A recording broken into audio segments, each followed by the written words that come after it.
Victory over drugs is our cause, a just cause. And with your help, we are going to win. Pablo Escobar, the head of the Medellin drug cartel. The world's 14th richest man. He was, in many ways, a terrorist. This is an economic power concentrated in a few hands and in criminal minds. What they cannot obtain by blackmail, they get by murder. And I don't think he expressed any regret at all. He tries to portray himself as a man of the people, this kind of like leftist revolutionary outlaw. Nearly everyone in Medellin supports the traffickers. Those who don't are either dead or targets. If you declare war, you've got to expect the state to respond. This is the moment where he goes too far. 13 bombs have gone off in Medellin since the weekend. By the end of '87, Bogota is essentially a war zone. U.S. spending for international anti-drug efforts is going to grow from less than $300 million in 1989 to more than $700 million by 1991. It is the certain knowledge that no one is really safe in Colombia from drug cartel assassins. It's a conflict where the goal wasn't even to stop the flow of cocaine. It was to bring down this narco-terrorist. Everything has turned against him after this point. The whole thing he was building is collapsing.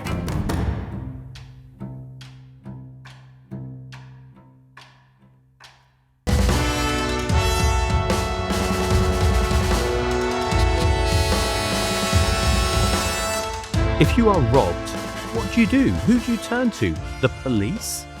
If someone crashes your car, do you expect the traffic police to solve your problem and to compensate you for your damages by forcing your aggressor to pay damages? If you're not paid what you are owed, do you believe that Colombian tribunals will force your creditor to pay the debt? If members of the police and armed forces assault and abuse you, whom do you go to? I don't think one single person has mentally considered the above questionnaire anything other than a useless exercise of hope, which we all lost many years ago, faced with the criminal ineptitude of our police and judicial systems. Here, the guerrilla groups, crooks and police, have been applying the death sentence on their enemies, and then they go and insult the ones who dare to call things by their name. Well, welcome to The Rest is Classified. I'm Gordon Carrera. And I'm David McCloskey. And that was none other than Pablo Escobar. Who else? Who else? We are telling the story of this wild drug lord turned narco-terrorist. And I guess last time we looked, David, at how he had turned against the state in escalating violence. And in turn, how this had brought the United States into what is really turning into a war on drugs, in the sense that the US military and the intelligence agencies are all piling in to get involved, to go after him and to try and find him. And so the hunt is on. The hunt is on. We've gone from the boring prevention and treatment parts of the war on drugs and away from the interdiction of coke shipments into Miami. We're in the middle of an actual proper war on drugs. And we last time, Gordon, talked about the different agencies that are trying to collect human intelligence on the cartels with, I think, pretty mixed success. The Colombian search block, that is the sort of arm of the Colombian state that is going after the Medellin cartel, and Centra Spike, this spooky unit of technical collectors inside the U.S. Army that are attempting to use direction-finding equipment to locate the kingpins of the Medellin cartel. But it's the fall of 1989, and what do the Americans know about the Medellin cartel? We've been talking in our earlier episodes about an organization that's really Pablo's organization. You know, it's a cartel, so he's collaborating with other leaders, but he's really the guy.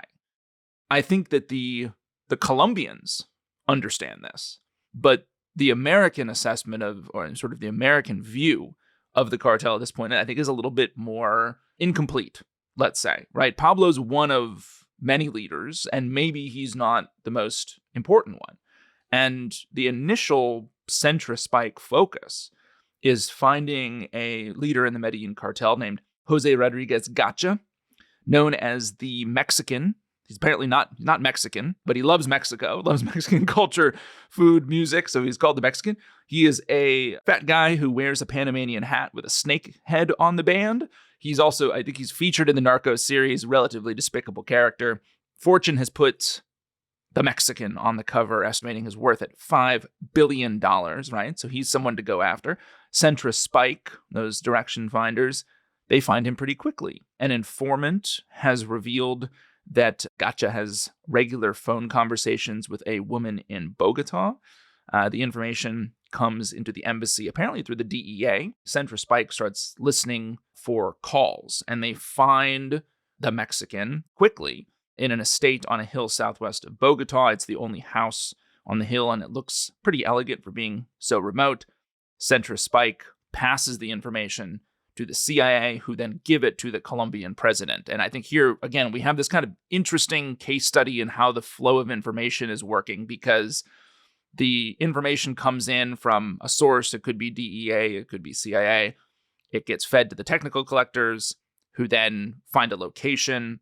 And the connection point to the Colombian presidency, it seems to me, is primarily through the U.S. ambassador. And the CIA chief of station will often go to those meetings. And so they probably pass that information to the Colombian president. The coordinates of that home are given to the Colombian Air Force, who then deploy a squadron of T-33 fighter bombers to destroy the house and everyone in it. Wow. Maybe too much reaction. But the bombing run is called off at the last minute due to what were probably correct fears of civilian casualties in a surrounding village. But the jets booming overhead spook Gacha, the Mexican who flees, and the Air Force actually is accused of intentionally bungling the mission to let Gacha go. Now, he's eventually tracked down thanks to an informant from a rival cartel, and is located because he's on the phone arranging for women to be sent to him in a remote area near the Panamanian border, right? So police assault helicopters then fly in for a raid. Gacha, his teenage son, and his bodyguards are all killed. Their bodies are actually placed on display later. At his estate, Gordon, the police find a working gallows, which I feel like, what estate is not complete without a working gallows, and a gold-plated personalized 9mm pistol with monogrammed bullets. And then, critically for the U.S. kind of view of the power structure of the cartel, after Gacha's death, Centra Spike sees a flood of phone calls coming into and then going out of phones associated with Pablo Escobar. Now, the top cartel bosses, they don't use landlines, right? Which the Colombians are themselves monitoring. But none of the cartel leaders at this point seem to think that their cell phones or radios are being monitored, right? Which of course is shifting with the American assistance. And Centra Spike begins listening to Pablo.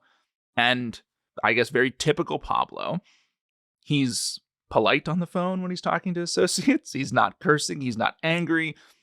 He gives his standard greeting when he picks up the phone is, "¿Qué más, caballero?" What's happening, my man, right? So he's relaxed. And I think the analysis of these calls after Gacha's death kind of fill in what at least was a sort of American gap on the cartel, which is Pablo's the boss, right? He's not upset necessarily by Gacha's death. He's kind of handling it in a cool manner. He's divvying out Gacha's responsibilities to other associates. So that's a key point, is like Pablo Escobar is the guy in this cartel, right? Centra Spike, through these intercepts, is also tuned in to another aspect of Pablo, which is his absolute viciousness and ruthlessness. So in one call, they overhear Pablo ordering his men to kidnap a Colombian officer and torture him to death slowly to send a message. So Pablo, in these first few months of Centra Spike being on the ground and this kind of ramped up American effort to bring down this narco-terrorist, have settled on Escobar as the primary target. And Major Jacoby, who's the head of Centra Spike in Colombia at the time, it gets so focused on Pablo that in early 1990 on a trip home, he buys a bottle of Remy Martin cognac and puts it unopened on a shelf in his apartment and tells everyone in Bogota that he'll drink it when Pablo Escobar is dead. So for the first time, they are really getting an insight into who Escobar is as a person, how important he is, and the kind of connections and his network, I guess. And that's being filled out by technical intelligence. It is interesting, isn't it, that Pablo doesn't think, I guess it's a new form of communications, the cell phones and the radios. So they haven't quite got their heads around the idea that these could be direction finded, located, or intercepted in some way. So it's that interesting point, isn't it, in which it's a new technology, because most people haven't got cell phones at this point. They really are pretty rare. So they've got this advantage, and it is going to give them a pretty unique insight.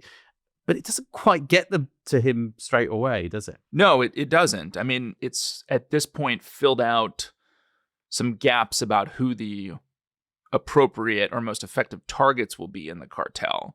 And it's probably helped, if you sort of walk this down from the collection to the analysis, you've probably got a much better order of battle on the cartel after just a few months of listening in. But the direction finding technology, it doesn't work all the time. And what we'll see is that there's going to be some adaptation on the part of the cartel. So CentraSpike ends up intercepting, and this will be a turning point for the hunt in a fairly negative way. In early 1990, CentraSpike intercepts a phone call between Pablo and one of his sicarios, in which they're plotting the murder of a presidential candidate, which at this point they've now done multiple times already. They mention the date and the time of the hit in the intercept, but very frustratingly, not which candidate is going to be killed or where. And this kind of threat reporting, the station says, well, we've got to share this with the Colombians. We've got actionable intelligence on an upcoming cartel hit. So the likeliest targets for this hit are given extra security. But it turns out that the actual target is a minor candidate from a small party who's gunned down successfully by the cartel. Pablo immediately issues a denial. But the Colombians, they're sitting there with this intercepted transcript of his phone call, and they want to link Pablo to the killing. And so mysteriously, Gordon, the transcript leaks to the Colombian press. Which is a disaster, which anyone who works in signals intelligence will tell you is always the mistake. And David, I guess there's a history of intercepted calls getting leaked to the press for someone to show off or make a point and then it doing great damage. I mean, that goes right actually back to the 1920s. There's a famous raid on a Russian espionage base in London, the Arcos raid, which gets, talked about in Parliament. And then the Russians realize the Brits are listening in to their messages. And of course, I think it happens with bin Laden. There's a bit of controversy around it. Yeah, the satellite phone. Yeah, that he had a satellite phone and that it's being intercepted by the NSA, and then he switches it off. And so it is the problem with intercepted communications, that someone briefs or leaks about it because they want to make a point, like they did in this case, and it does real damage. And Pablo will never again really hold an unguarded phone conversation on a cell phone or a radio phone. He's going to be much more circumspect in how he uses that technology, how he communicates with his associates, using coded language, constantly switching frequencies, all of which is going to wreak havoc on the hunt for him and make it far more complicated to track the man down. But this partnership between the U.S., which is this kind of motley crew of CentraSpike, and it's the CIA, and it's the DEA and FBI, paired up with the search block, all of this together will become known as the PEG task force inside the U.S. government, PEG, Pablo Escobar Gaviria, which is his full name. And I think it's one of these fascinating little inside baseball bits, which is Pablo's acronym inside the U.S. government is PEG, PEG. So everything, the cables, everything refer to him as PEG. And PEG plus the search block really start to squeeze Pablo throughout 1990. So in June of 1990, they kill one of Pablo's most trusted Sicario leaders. And then in July, they capture Pablo's brother-in-law and a trusted associate. And I should say here, the they is the search block, which is being fed information from all of these different U.S. government agencies, right? On the 9th of August, they kill Gustavo Gaviria, Pablo's buddy from his very first days of kind of skipping school and stealing cars. He's a major character also in the Narcos series, right? This friendship between Pablo and Gustavo. So Gustavo's killed in August. And these are killings that really, I think, start to get to Pablo a bit, both emotionally and professionally. His brother-in-law had been the cartel's treasurer, one of its main money men, and Gustavo had been one of his most trusted confidants. So you get the sense that this war starts to get much more personal for Pablo as you get into 1990. In October of that year, another cousin is killed. And those will be another feature of kind of these raids, is afterward, these cartel leaders, it's always noted in the search block records, they're killed in a shootout. And it's very unclear, are they actually killed in a shootout, or is it a euphemism for the search block conducting basically a summary execution of the cartel leader once they've been captured? Yeah, there's a real tradition of this. I mean, you even hear about it. There's a famous thing, I think, in the Indian police, they call it encounters and encounter killings. It's this idea, well, we encountered them and then we killed them. So he is feeling it now, isn't he? It is a problem. And he's also got the problem that, despite all of the mayhem that the cartel has inflicted on the political life of Colombia, well, they've still had an election and they've sworn in a new president by the fall of 1990. And despite Pablo's attempts to kill basically every candidate who had run for the office, a new president enters the office. And I think maybe this speaks a bit to some of the success that the intimidation campaign has had, which is that this new president is more of a deal maker. He wants the violence to stop. And as part of that, he's going to consider offering carrots to go along with the stick of the search block, right?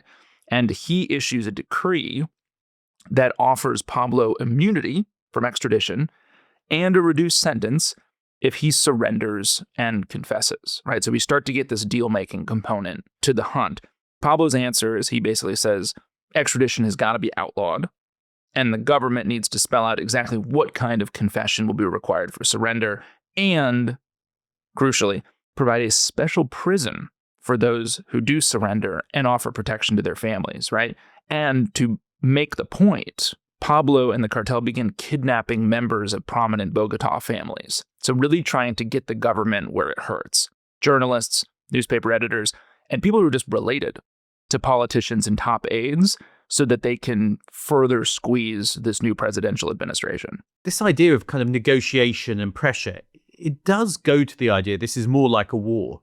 If you think about what Russia and Ukraine are doing on the battlefield, they're each trying to get advantage on the battlefield, but it's partly ahead of perhaps knowing that it's going to end up in a negotiation. It feels very different from a traditional law enforcement manhunt in which someone's on the run and someone's going to get arrested or they're going to be free. Here, there is actually a kind of political track which is constantly going on, in which there's discussions and negotiations about extradition and what it might look like if he was to surrender and what might survive and what might not, and how do you get leverage on the other side. I think it's really interesting and unusual in terms of what's going on. And it's that link between kind of banditry politics and crime in this case. And there's recent precedent at that point in the Colombian system for even like former insurgent groups, like M19, a group that had recently overtaken the Supreme Court and murdered half of its justices nearly, which there's sort of a political process for getting these groups off of the path of violence and insurrection and into kind of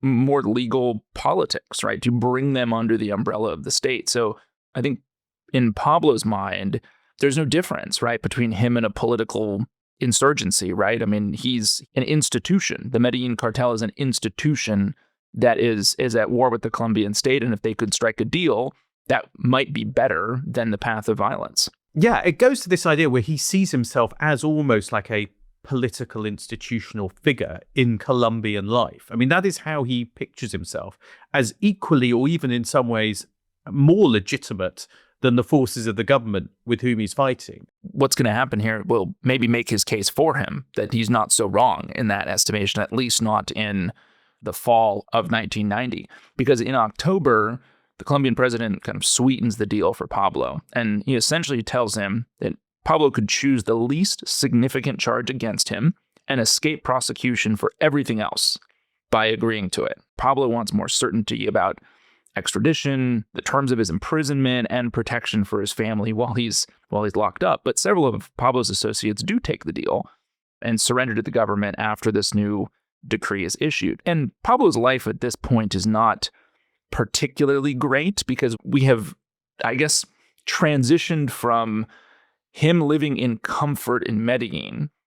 Now, in the fall of 89 into 90, this kind of year, right, that we've been talking about, we've got the search block after him and his cartel. He's not using his phone because of that intercept. He's away from all of his luxurious estates. He's using a courier for messages, much like Osama bin Laden did. Pablo is holding out while the National Assembly rewrites the Colombian Constitution. And in that rewriting, Pablo is hoping that he's going to have a chance to include, or to intimidate the Assembly to include, a prohibition on extradition, finally. So this is kind of, we've got this political wheeling and dealing going. He's on the run, but he sees, I think, in this constitutional rewrite, the opportunity to get exactly what he wants. And the violence, though, is going on all the while. In the first 2 months of 1991, there are 20 murders on average each day in Colombia. 457 police officers have been killed in Medellin over the 18-month span going back into 1989. There is a price out on the head of honest policemen, and the search block is just continuing its hunt. Now, the prison is an important part of this, because Pablo knows that even if he confesses to a much lesser crime than any of the full body of crimes that he has committed, he's going to do a little prison time as the result of this deal. And it's important that he has his own special prison built by him, financed by him, Gordon, to hold him and his associates while he does that time. And he envisions and as part of this deal proposes that he'll actually have a prison built in his hometown, you can imagine the advantages there, of Envigado, on a hill called La Catedral, on land that he owns. And again, he'll finance it. The guards in the prison are not going to work for the Bureau of Prisons, but for the government of Envigado, which Pablo largely controls. The only inmates would be his closest associates and sicarios. And the search block explicitly would not be allowed within 20 kilometers of the prison walls. So it's prison, but it's but not as you know it. Yeah, but not as it's not prison, as you know but not as you know it. I mean, it sounds more like a kind of guarded compound in which to be safe and run your business, called a prison, but guarded by some people who you trust. The line between fortress and prison here is pretty thin. And I think Pablo actually sees it as more of a fortress because, as we'll see, if he's incarcerated there, all of his enemies will know exactly where he is, right? Which is not an advantage. But yeah, not many people get to design their own prison. No, yeah. it's a rare privilege. Now, as this negotiation between Pablo and the government is going on, Pablo, just, to make his point, has a former justice minister killed. Also, the president's cousin is killed, and he's buried alive. So we have the sort of plomo part of the plata o plomo going on right up until the last minute. And then, on June 19th of 1991, Pablo surrenders, Gordon. Well, with the story over? Oh, no. Definitely not. If you think it's over, it is most certainly not, because it's going to get wilder. But with that moment, with Pablo surrendering, let's take a break, and afterwards we'll see what happens next.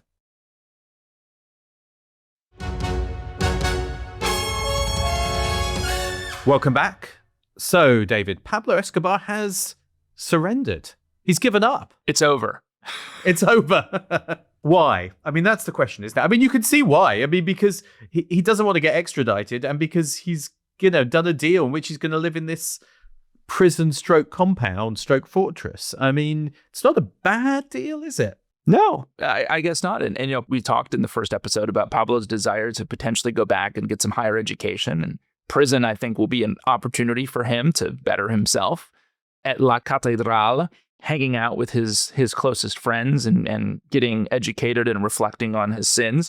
But Gordon, you might be surprised or shocked to learn that Pablo has turned himself in not out of a desire to repent for past sins, but because on the day of his surrender, June 19th of 1991, over vehement protests from Washington. And what's funny, the opposition of the government of Colombia itself, the constitutional kind of National Assembly that is rewriting the Colombian Constitution, has voted to formally outlaw extradition. The vote is 50-13, and Pablo has at last gotten what he always wanted. So that morning, he gets up early, which is, as we know, bizarre for Pablo. He has breakfast with his brother and his mother and his sisters. He hasn't seen them in months. Still on the phone negotiating some of the final details. And there's this question of, how is he going to actually get to the prison? So there's going to be a helicopter flight there. His lawyers have negotiated a ban on all flights in the area to make sure that he feels safe. And by early afternoon, a Bell helicopter is taken off for the mansion where Pablo is hanging around. Of course, the mansion has a soccer field on the grounds. On board are a priest and a congressman, which sounds like the beginning of a bad joke. Along with them is one of Pablo's associates from the cartel. The helicopter sets down. There's dozens of armed men on the soccer field. And Mark Bowden, in his book, Killing Pablo, has a great description of Pablo Escobar that day. He's got black hair down to his shoulders, a leathery suntan. He's wearing sunglasses. He's got a thick black beard that reaches down to his chest. Echoes of Bin Laden there. Yeah, a little Bin Laden-esque. That's right. He's got a light blue cotton jacket, an Italian shirt, blue jeans. And his trademark, this is a trademark of Pablo Escobar's fashion sense, Gordon, we haven't mentioned. He's wearing sparkling new white tennis shoes. And he's got a portable phone and a battery pack in a briefcase. And so they board the helicopter. They take off for the prison soccer field. Pablo, we should note, the prison has a soccer field, although it's not yet planted with grass. So it's just dirt at this point. And they land at the prison. Now, the prison does have fences, Gordon, although we could argue whether it is to keep people out as opposed to in. Now, Pablo and his brother have, like any good sort of prison that you're constructing for yourself, he and his brother had visited weeks earlier and have buried an arsenal of rifles and machine guns on the slope uphill from where their cells would be. All right. And Pablo had apparently said, one day we will need them. He'd assured his brother that they would need the weaponry. So Pablo is taken from the unplanted soccer field, is escorted to meet the prison director. There he very theatrically raises his left pant leg, withdraws a 9mm 6-hour handgun with a gold monogram inlaid on a mother-of-pearl handle, and takes out the rounds one by one, flicking them to the ground before handing the gun over to the warden. He then calls his brother on the phone and tells him the surrender is complete. Pablo, very PR conscious as always, tells every reporter who will listen that his surrender was an act of peace, and he decided to give himself up at the moment he saw the National Constitutional Assembly working for what he described as the strengthening of human rights and Colombian democracy. He's a human rights activist. He's a human rights nut, big on international law. Now, in keeping with the president's decree, Pablo acknowledges a single crime as part of this kind of surrender, which is acting as a middleman in a French drug deal that had been arranged by Pablo's dead cousin. And Pablo has been tried and convicted in absentia by the French authorities.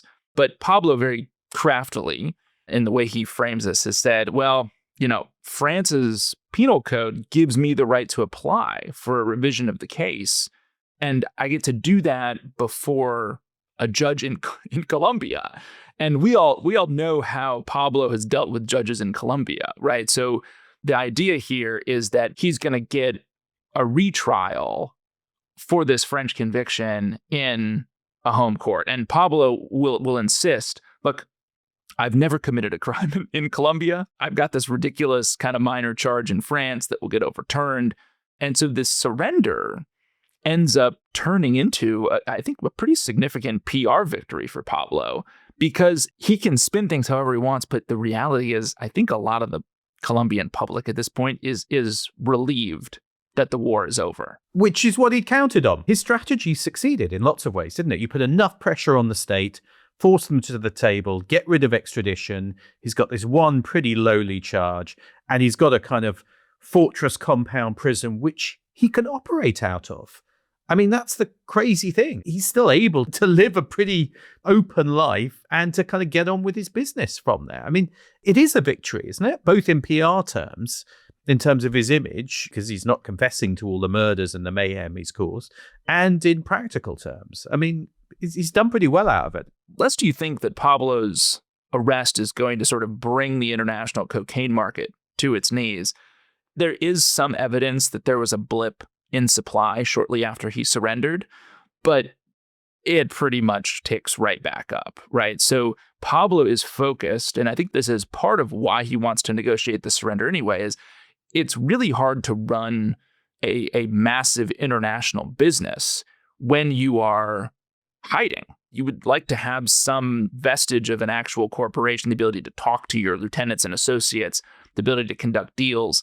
And being at La Catedral, there are real advantages for Pablo, but he doesn't really want to use the phone, right? As we mentioned, given that he's seen the intercept. So Gordon, what does Pablo turn to while in prison to help reconstitute his empire and communicate with his far-flung associates? I know what I'd do if it was me, because there is one form of communication which man has turned to through the ages. In desperate times, in times of war, in times of suffering, from the time of the ancients through to the modern time, when you need to get a message out, when you don't trust your comms, your electronic comms, what would you do? I think, like me, he was a man who loved the pigeon. He loved the pigeon. He loved the pigeon. It's changed my view of Pablo. Here I was thinking narco-terrorist bad guy, but he's a fellow pigeon man.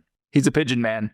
He's not all bad, Gordon. He's a lover of our fine feathered friends. Although, to be honest, so are lots of prisoners through history. So I'm not sure I want to associate myself with all the people who've ever used pigeons to communicate. But he does, doesn't he? He uses them to communicate, get his messages out. He does, and he's got little, leg bands on them that read, Pablo Escobar, maximum security prison, and Vigado. Right, so who it's coming from. Yeah, that's right. So he's got the birds, and he moves into the prison with all of his buddies, essentially.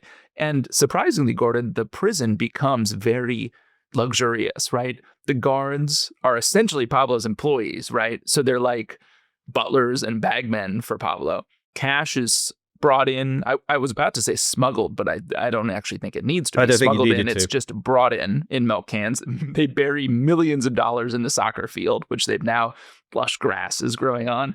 There's a bar, there's a lounge, there's a disco, Gordon, in the prison. There's a gym with a sauna. The cells, scare quotes, are pretty much luxurious hotel rooms that have kitchens and bedrooms and bathrooms. We should note, Gordon, we haven't talked about Pablo's weirdness around bathrooms, which will become a feature of the hunt going forward for him. It is really a part of his life in the prison. Pablo Escobar, he's not a germaphobe, but he's weird about bathrooms. And so anytime he moves into a new safe house or buys a home, right, he always has the bathroom redone and has a new toilet put in. He does not like using other people's toilets. So he's got taste around the plumbing, let's say. No, I was looking at some videos of this, and it does look like a hotel. I mean, it really does looks like a kind of late 80s, early 90s corporate hotel chain. It's got a kind of minibar fridge. You've got some quite bad art on the walls. You've got the DVD collection. It's, it is a kind of hotel suite, not a kind of trendy boutique hotel, but a kind of what you'd have thought as a kind of upmarket corporate hotel in the 90s would have looked like. And he's got a weird collection of kind of literature and pictures and videos. I think I read he had the full set of the Godfather films. Obviously, yeah. And I think some Graham Greene as well. Some quite good novels that he had in his collection, which I was quite impressed at. I'm a bit of a Graham Greene fan. I was like, nice. I think the dirty secret with Pablo's books is that he doesn't actually read them, but he likes to be seen to own them. Like your bookshelf behind you. Sorry. Yes, exactly. I don't read any of these. Yeah. He's got his own mug shots. I love that. I love the fact he's in prison and he's got up on the wall mug shots from when he's been arrested and copies of his own indictments. You kind of go, this is a man who is relishing his kind of celebrity criminal status, isn't it? He loves it. Pablo loves pigeons. He loves family. He loves getting fan mail from beauty queens. The family visit often, and they actually have a massive party to celebrate his 42nd birthday in the prison. And here's another way it's not a normal prison, is that Pablo often leaves, Gordon. He will often leave the prison, and he'll go into Medellin for soccer games, or he'll visit nightclubs. In June of 1992, he celebrates the first anniversary of his imprisonment by going to a nightclub in Envigado, right out of the prison. So he gets to leave. This is an amazing incarceration.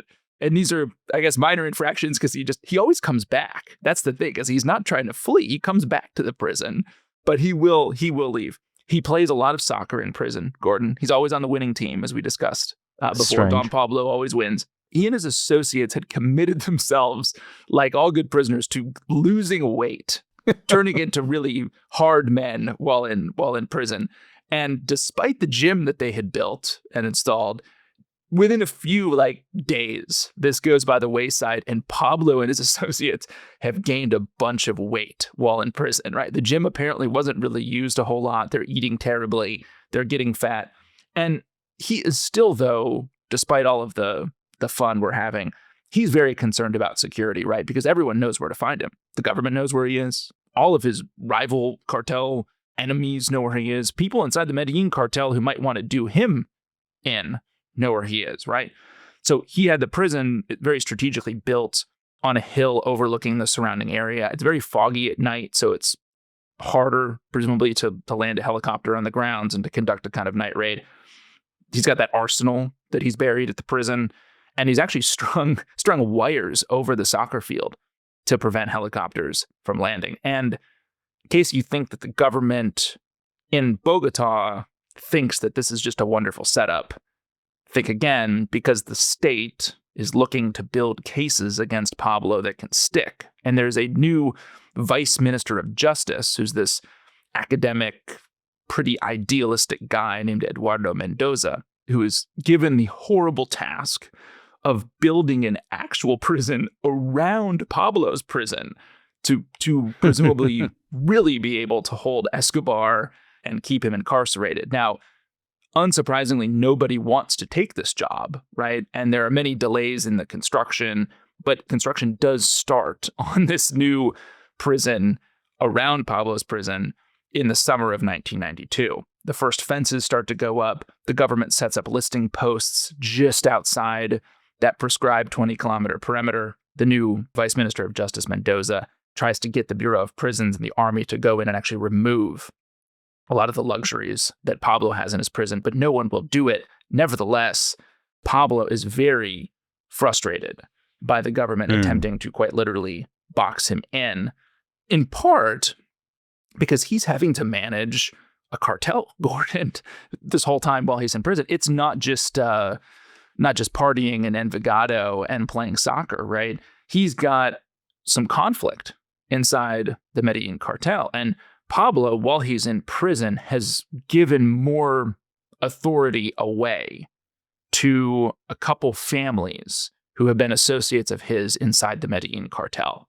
And from prison, presumably because he's getting cash squeezed a bit, he hikes their taxes and then sends men out to take what could have been up to $20 million from those families' stashes. The heads of those families complain and come for this very consequential meeting to visit Pablo up at the prison at La Catedral. I mean, this is a big moment because this is the kind of conflict within the cartel. These two heads of families come and there's a confrontation, basically about money, it sounds like. I think Pablo is convinced that they've been stealing money that should be his. And it's the classic thing, isn't it, of the boss who feels his position is weakening and he's worried about the guys just underneath him that they're maneuvering to take his place, which is, of course, exactly what Pablo himself did to get to the top. And he's thinking, well, I'm stuck in here. Maybe these guys think they can do a bit more.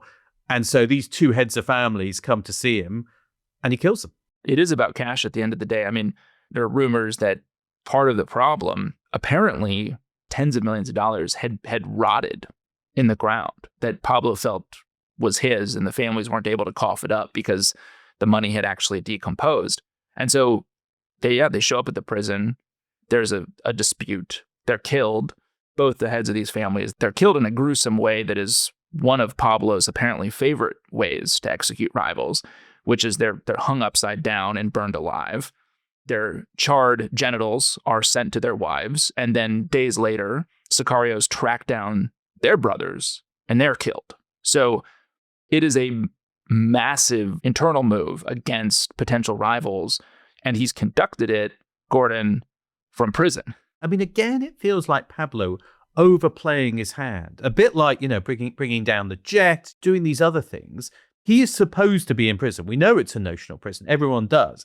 But it's going to get out to the government that two heads of families have been killed by someone who's supposed to be a prisoner.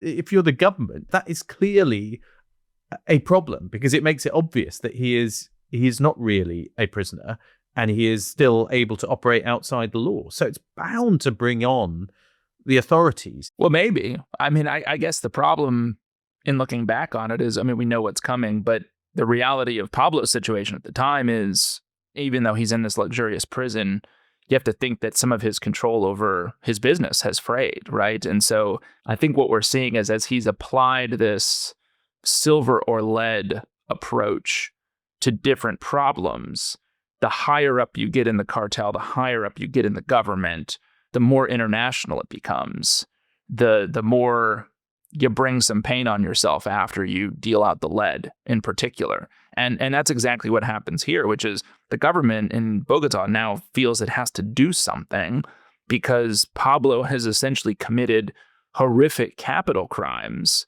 from prison. And so what happens is the Colombian president says, we need to send the army in to La Catedral to transfer Pablo out of that prison and bring him to Bogota. Which sounds hard when you say it out loud. Like he's probably not going to go willingly. Now, orders come down from the president to bring Pablo to Bogota. And you might be surprised, Gordon, that by the time our friend, the Vice Minister of Justice, Mendoza, has reached La Catedral to help enforce this, the army general on site basically says, I've only got orders to surround the prison, not to go in, just to surround it. When you read the accounts, I mean, Mendoza, first of all, is like, you really want me to go? Yes. You want me to go in person to do this? And then, like, with the army guys, with the generals, there's this clear tension because you get the feeling that the generals are kind of like, yeah, we don't, we haven't quite got the same orders you've got. And, there's these frantic calls to the presidential palace where clearly poor Mendoza is like, oh, well, I better go in and talk to Pablo then. You just think, wow. I agree with all of that. But it is definitely true that what has happened is the element of surprise is lost, right? Because now Pablo and his men inside are preparing for an assault. And the poor Mendoza is sent inside to sort of treat with Pablo, try to convince him to come to Bogota. Unsurprisingly, this does not work. And also unsurprisingly, Mendoza has a gun drawn on him by Popeye, one of Pablo's men, and is essentially taken prisoner. Now, inside La Catedral, Pablo and his men are sort of feverishly working the phones, trying to figure things out, maybe do a deal. The general commanding the forces outside the prison is again sort of look the other way. I guess you could say, well, the president says, hey, why don't you get in there? The defense minister is ordered to send a special forces unit to Medellin to bring Pablo back. And there are delays in getting the special forces unit there. The unit has to wait for pilots. Then on the flight to Medellin, the fog prevents them from landing. They start to go up the mountain to get to the hilltop prison, and they're all in trucks. But the regular army units guiding them, Gordon, steer them down the wrong road, which leads them right back to the airport. So they just kind of go in this circle back to the airport. Now, the progress of the special forces unit is being reported in real time on the radio and on Colombian television, and Pablo and his men inside the prison are watching. So they are literally watching the special forces unit come up the hill toward the prison, right? And they're probably also listening to some of the military comms themselves on a shortwave radio. So they have a good sense of what's coming. To add even more chaos into the mix, apparently this special forces unit is the same unit that conducted the raid on the Palace of Justice, the Colombian Supreme Court, back in 1985, which had led to the deaths of over 100 people, including 11 of the justices. So as Pablo is looking at this, he's probably thinking, maybe we don't want to stick around for this one because these guys, whatever happens, it's going to be absolutely bloody. Right now, the assault is supposed to begin in the morning. And we have an account of this from that hapless Vice Minister of Justice, Mendoza, the poor guy who's been sent inside to take Pablo back to Bogota and is now Pablo's prisoner. So Mendoza hears shots, explosions. He tries to hide under Pablo's mattress, but it was so heavy. In my mind, it's a waterbed. I think it's probably not a waterbed, but I like to think of it that way. So heavy, he couldn't actually move it. A special forces sergeant breaks into the room and covers Mendoza quite literally by sitting on him. And then they escape by running out of the prison. And Mendoza apparently is running just at such breakneck speed that he literally cracks some ribs, right? They go out the main gate. They meet the army unit that wouldn't go in for the fight. There's one guard killed in the raid, a couple more wounded. 5 of Pablo's men are captured. Where's Pablo? Where's Pablo? Where is Pablo? Pablo has escaped, Gordon. Pablo has escaped the prison. It's remarkable. There is a joke that will fly around the U.S. Embassy in Bogota in the days after this, which is, how many Colombian prison guards and soldiers does it take to let Pablo Escobar escape?